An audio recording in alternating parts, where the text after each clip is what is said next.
एक बार प्रेम से बोलेंगे ओम नमः शिवाय। देखिए मित्रों, श्री शिव महापुराण का पाठ करने जा रहे हैं।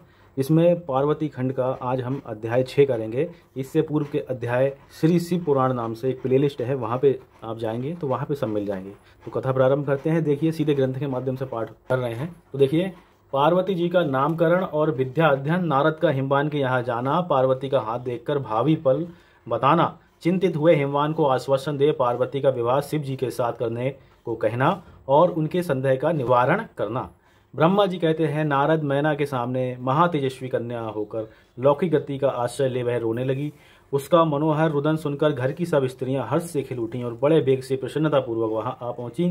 नील कमल दल के समान श्याम कांति वाली उस परम तेजस्वी और मनोरम कन्या को देखकर गिरिराज हिमालय अतिशय आनंद में निमग्न हो गए। तदनंतर सुंदर मुहूर्त में मुनियों के साथ हिमवान ने अपनी पुत्री के काली आदि सुखदायक नाम रखे। देवी शिवा गिरिराज के भवन में दिनों दिन बढ़ने लगी। ठीक उसी तरह जैसे वर्षा के समय में गंगा जी की जल राशि और शरद ऋतु के शुक्ल पक्ष में चांदनी बढ़ती है।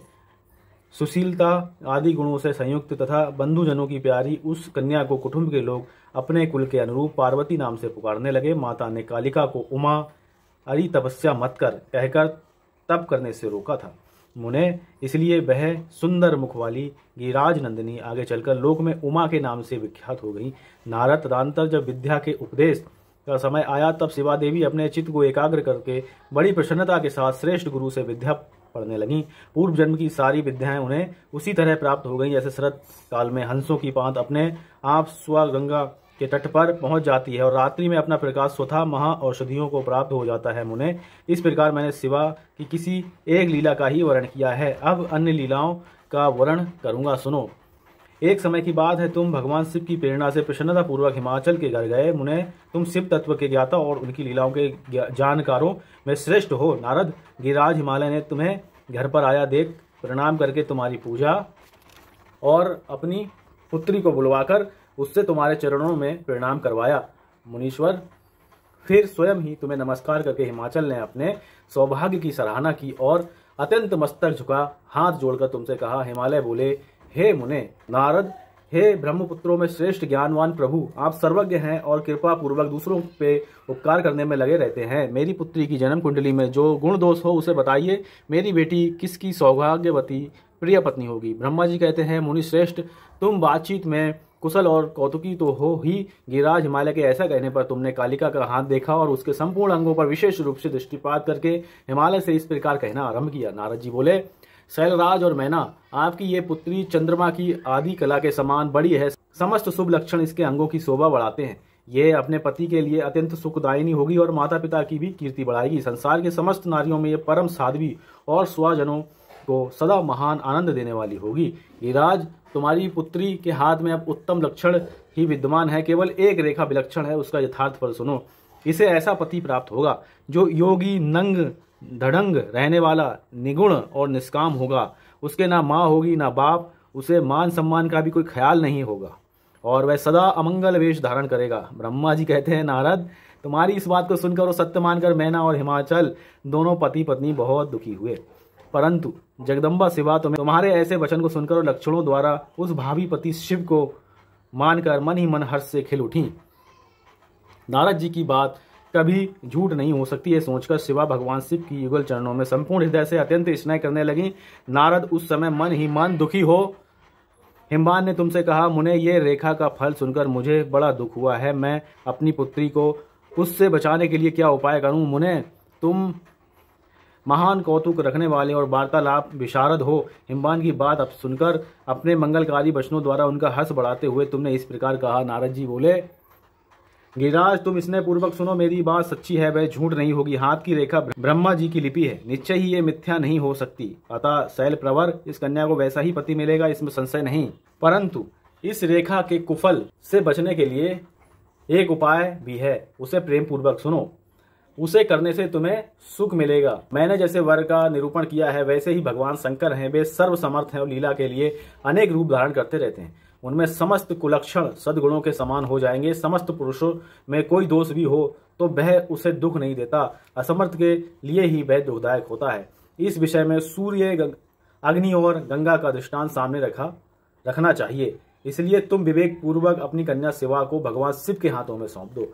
भगवान शिव सबके ईश्वर, शिव निर्विकार, सामर्थ्यशाली और अविनाशी हैं, जल्दी ही प्रसन्न हो जाते हैं, अतः शिवा को ग्रहण कर लेंगे, इसमें संशय नहीं है। विशेषता वे तपस्या से बस में हो जाते हैं। यदि शिवा तप करे तो सब काम ठीक हो जाएगा। सर्वेश्वर शिव सब प्रकार से समर्थ हैं, वे इंद्र के वज्र का भी विनाश कर सकते हैं। ब्रह्मा जी उनके अधीन हैं तथा वे सबको सुख देने वाले हैं। पार्वती भगवान शिव की प्यारी पत्नी होंगी। वह सदा रुद्रदेव के अनुकूल रहेंगी, क्योंकि यह महासाध्वी और उत्तम व्रत का पालन करने वाली हैं तथा माता पिता के सुख को बढ़ाने वाली हैं। यह तपस्या करके भगवान शिव के मन को अपने वश में कर लेंगी और वे भगवान भी इसके सिवा किसी दूसरी स्त्री से विवाह नहीं करेंगे। इन दोनों का प्रेम एक दूसरे के अनुरूप है। वैसा उच्च कोटि का प्रेम ना तो किसी का हुआ है, ना इस समय है और ना आगे होगा।